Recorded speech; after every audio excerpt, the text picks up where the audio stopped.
In the alternate version of exercise 6.9, we're asked to prepare a bank reconciliation for Delgado Clinic as of the end of business day, June 30th, 2016.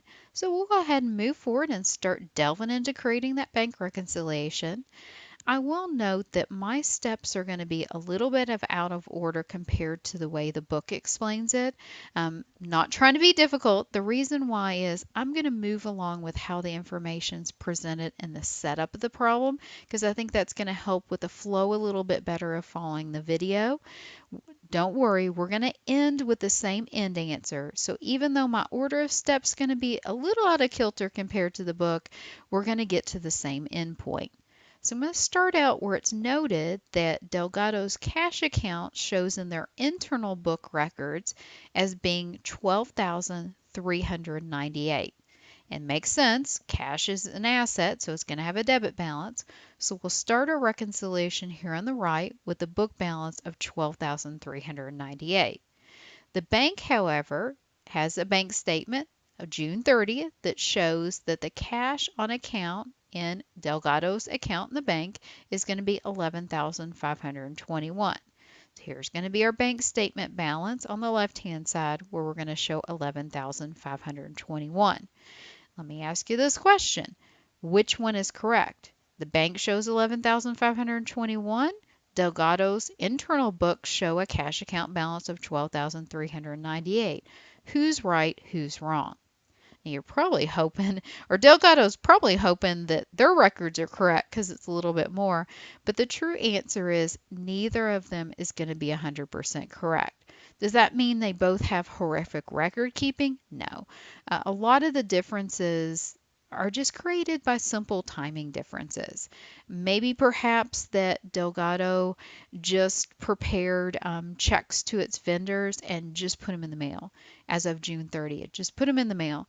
Well, those haven't arrived at the vendors or suppliers for them to be cashed. So while Delgado has already credited cash for those checks that it just stuck in the mail, they haven't yet had a chance to clear the bank. So that's something that we would need to adjust the bank balance. Delgado already knows about it, but we need to adjust the bank balance.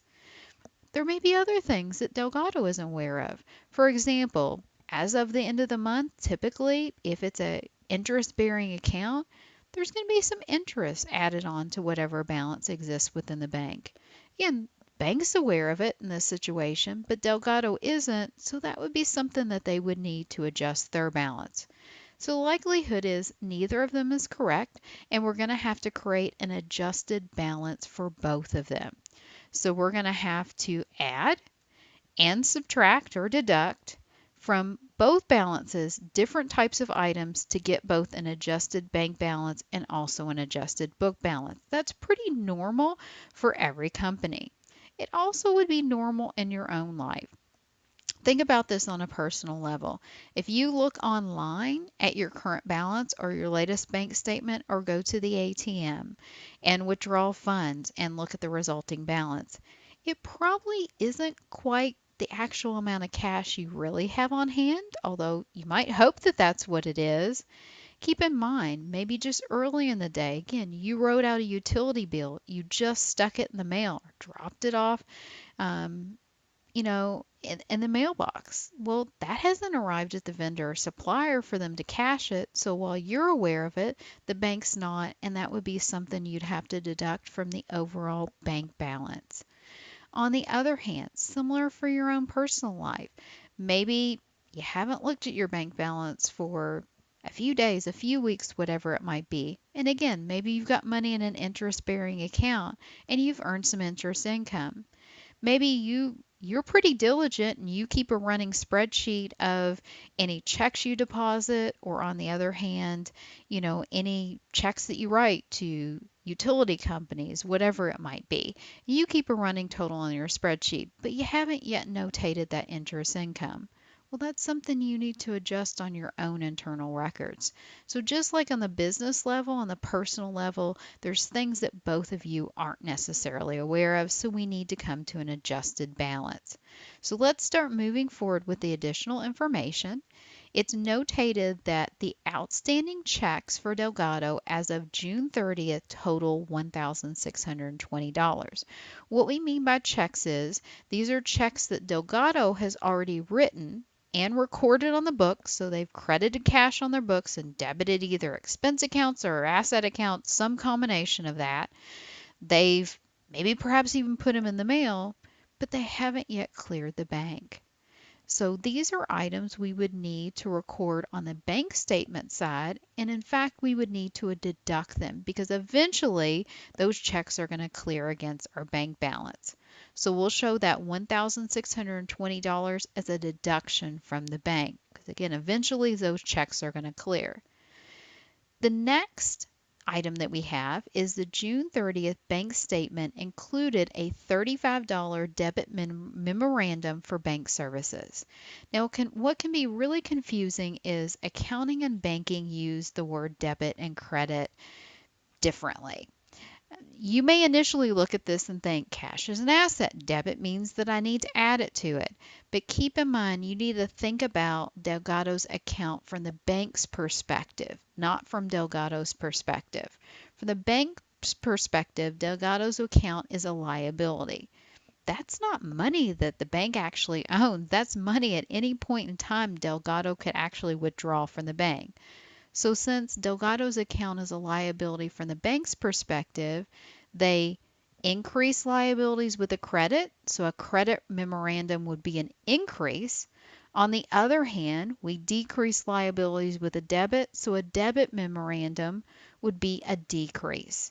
So this debit memorandum is something the bank's already aware of. They've already deducted this $35 from their balance, but it's something we just became aware of from Delgado's perspective that they haven't yet recorded on their books. Again, a debit memorandum needs to be deducted. So under deductions, we'll show the bank service charge of $35.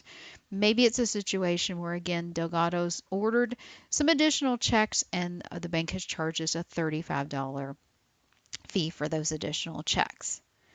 Now our next statement is that one of the checks that Delgado has issued, check 919, listed with all the other canceled checks, that just means any other checks that cleared the bank for the month of June, was correctly drawn for $789. What that means is the bank correctly took $789 out of Delgado's account.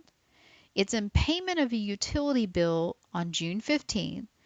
Delgado accidentally made a mistake. This can happen. They recorded this same $789 check as a debit to utilities expense and a credit to cash, but instead of recording it as $789, they accidentally recorded it for more at $798. So think about it. They've credited cash in their own records for $798, and they should have recorded it for a lesser amount of $789. So we need to add in that error, that difference, because we took too much out of cash on our own individual records. So $798 minus $789 means we need to add $9 back to our book balance, because again, they took too much out. Our last item here is that June 30th cash receipts of $2,471 were placed in the bank's night depository after banking hours and were not recorded on the June 30th bank statement. So these may have perhaps been receipts of cash, maybe checks from customers. When Delgado received them, they debited cash and maybe credited either accounts receivable or sales, made the correct, but it was the end of the day. They didn't get it there until the night depository, so the bank's not going to have a chance to process it until maybe, say, July 1st, the very next day. So this is not something the bank's aware of. Again, this was a deposit. It's going to be an addition to the bank balance, deposit of June 30th. We're going to add in $2,471. Again, I can relate this to the personal level. I just got some reimbursements for some travel that I did. The checks probably sat on my counter for a few days until I had a chance to actually deposit them. Again, that I already showed it in my own personal records. It just wasn't something the bank would have been aware of. So that would have been considered what we call a deposit in transit. Something we're aware of as far as the company or on a personal level, but we need to add to the bank balance because it has not yet been received into our account on the bank side. So let's start working. We work through all of our individual items. Let's start totaling this up. On the bank side, we'll take the initial balance, add the deposit, initial balance of $11,521, add the deposit in transit of $2,471 in total to get a total initial balance on the bank side of $13,992. But we've got to deduct out any outstanding checks. That's going to be $1,620. So subtracting 1,620 from 13,992 gets us an adjusted bank balance of 12,372.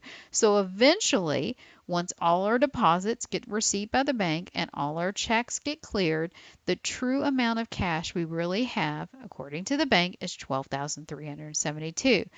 We're going to keep our fingers crossed that that's what we're going to adjust our books to also. Our books started at $12,398. We had a slight mistake of recording a check for too much, so we need to add in $9 to $12,398 to initially get $12,407. But we also have a bank service charge that Delgado wasn't aware of, that they need to deduct that $35 from the $12,407 to get an adjusted book balance of $12,372, which agrees to our bank balance. That's a true amount of cash. If these two aren't in agreement, you'll continue to need to work towards and go back and see which side you need to make an additional adjustment to.